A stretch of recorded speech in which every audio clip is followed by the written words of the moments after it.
Nearly 3 years ago, the Norfolk Southern train derailment in East Palestine happened, and since that happened, more than 3,100 derailments have taken place across the United States. A bipartisan effort to advance railroad safety called the Railway Safety Act is in the works. It's something we've reported on heavily here. And 6th District Representative Mike Rulli joins me here now to talk more about the act. Thank you for taking the time. Thank you, Lindsay. Yes, so you are holding a press conference tomorrow in D.C. urging other lawmakers, members of Congress, to pass the Railway Safety Act. This was introduced in 2023 by Senator Sherrod Brown and J.D. Vance, both senators. So what was the main pushback that you've been getting ever since this was introduced? Is there still some sticking points?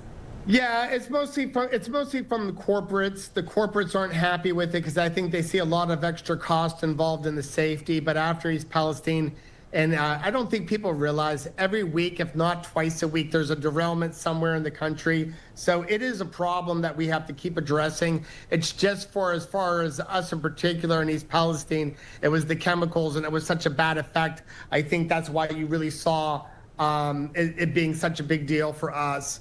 And it actually, we took the same flavor as Sherrod Brown and as J.D. Vance, and we have a bipartisan movement with this too. It's Representative Deluzio over in Pennsylvania. Him and I wrote this together.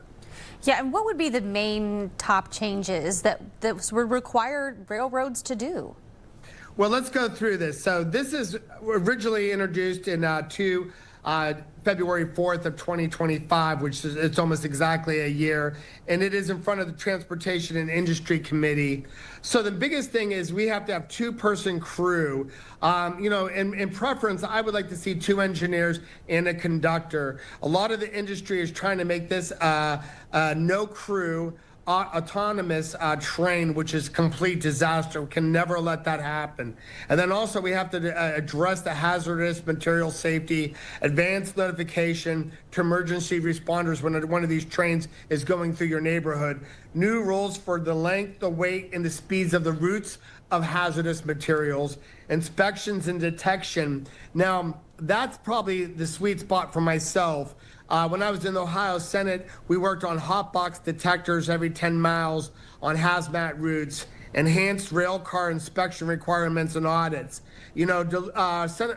Congressman Deluzio and I visited several of these places, and when you're talking to guys that are working for Norfolk or CNX, you're seeing that a lot of these guys say they're supposed to be inspected every 4 to 6 months, and they should spend 10 to 12 minutes on each car inspecting. They said a lot of these guys aren't even spending 2 or 3 minutes on inspecting these rail cars. And when they do that, I think what happens is you have the problem that you had in East Palestine, where you actually have the bearings that can lock up and other problems that can happen within these cars. Plus, I've become friends with Director Hamady of the NTSB.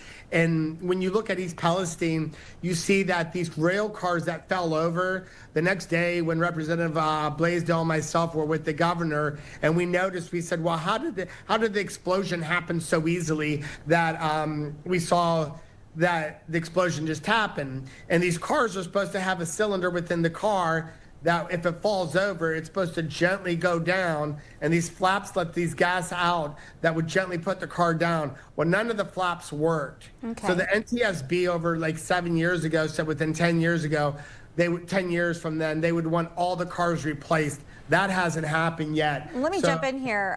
Mike, the House is going to vote tomorrow on the federal budget as well. So you're very busy. You're working on this, you're working on that.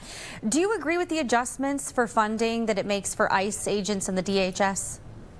Well, I don't think a lot of the public actually realizes that ICE is already completely funded till 2029. So it has actually nothing to do with ICE at all. It's more of a DHS, which gets a little bit more tricky. You have TSA involved. You have FEMA, which with all these winter storms. So I hate to see politics get played when you're looking at the budget. A lot of the ICE is the hot topic right now, but in reality, ICE is completely funded till 2029. All their money is already allocated, and nothing's going to change that. So we will, try to reach across the aisle. We're trying to get bipartisan support on this bill. But do you agree ICE agents should wear body cameras, stop wearing masks, and stop the roving patrols?